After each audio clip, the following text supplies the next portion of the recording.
आणि आताच्या क्षणाची एक मोठी बातमी आहे। नीट पेपर फुटी प्रकरणातील संशयित आरोपी शुभम खैरनारच्या वडिलांनी प्रतिक्रिया दिली आहे। माझा मुलगा निर्दोष असल्याचं त्यांनी म्हटलेलं आहे।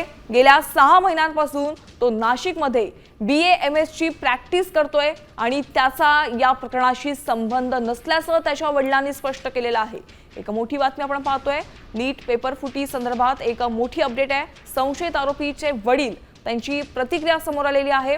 माझ्या मुलाचा या प्रकरणाशी काहीही संबंध नसल्याचं त्याच्या वडिलांनी स्पष्ट केलेलं आहे।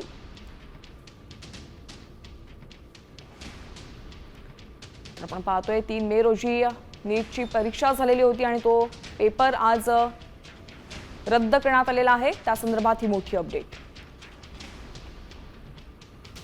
नाही, त्याचा याच्याशी काही संबंध असू शकत नाही, कारण तो 6 महिन्यापासून नाशिकला आहे प्रॅक्टिसला आणि आपण त्याला दर महिन्याला मासिकीतून खर्च पाठवतो आणि त्याचा या प्रकरणाशी काही संबंध असू शकत नाही।